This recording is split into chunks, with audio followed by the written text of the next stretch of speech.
নমস্কার, আমি অ্যাস্ট্রোলজার শুভঙ্কর শাস্ত্রী। আজকে তুলা রাশি কিংবা লগ্নে জাতক জাতিকাদের আগস্ট মাস কেমন যাবে তা নিয়ে আমি সংক্ষেপে আপনাদের সঙ্গে কিছু বিষয় তুলে ধরব। তুলা রাশি কিংবা লগ্নে জাতক জাতিকাদের এই আগস্ট মাসে অনেকটাখানি ভালো আমি পাচ্ছি যাবে। জবের জায়গা তো খুব এক্সিলেন্ট ভালো রয়েছে, ব্যবসার জায়গায় যথেষ্ট পরিমাণে ভালো রয়েছে, কিন্তু হেলথের জায়গায় ভোগান্তি রয়েছে। শরীর স্বাস্থ্য আপনাদের কম বেশি ভোগাবে। দীর্ঘকালীন রোগের সঙ্গে যারা যুক্ত আছেন, যাদের দীর্ঘকালীন রোগ চলছে, তাদের ভোগান্তিটা এই আগস্ট মাসের মধ্যে কিন্তু ভালো আমি পাচ্ছি।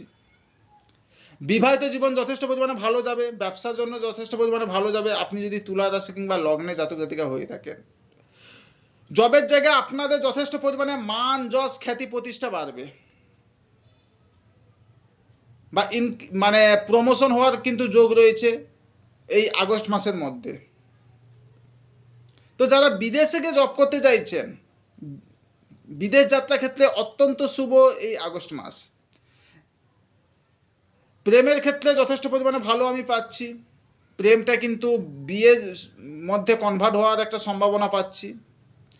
বাড়ির পরিবারের সঙ্গে কিছু সমস্যা কিন্তু আপনাদের দেখা দিলেও দিতে পারে। অর্থের জায়গা যথেষ্ট পরিমাণে ভালো, সেভিংসের জায়গা কিন্তু যথেষ্ট পরিমাণে ভালো রয়েছে। বৃহস্পতি দশম ভাবের মধ্যে বসে আপনাদের দ্বিতীয় ভাবের মধ্যে পঞ্চম দৃষ্টি দিয়ে অর্থের জায়গা কিন্তু যথেষ্ট পরিমাণে ভালো করাবে।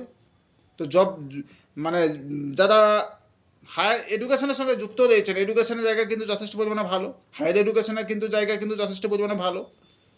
সন্তান সুখ কিন্তু ভালো রয়েছে এই আগস্ট মাসের মধ্যে। তো সব দিক থেকে বিচার করে আমি এটাই পাচ্ছি, এই আগস্ট মাস তুলা রাশি কিংবা লগ্নে জাতক জাতিকাদের গোল্ডেন সময় চলছে। কিন্তু ষষ্ঠ ভাবের মধ্যে শনি, তো আপনাদেরকে পরিশ্রম, কোনো কিছু পেতে গেলে আপনাদেরকে প্রচণ্ড পরিমাণে পরিশ্রম করতে হবে, তবে গিয়ে আপনাদের সময়টা ভালো হবে। কেমন লাগলো ভিডিওটা অবশ্যই কিন্তু আপনারা কমেন্টের মাধ্যমে জানান। এরপরে আবার নিত্য নতুন কিছু তথ্য নিয়ে আপনাদের সঙ্গে আমি উপস্থিত হব।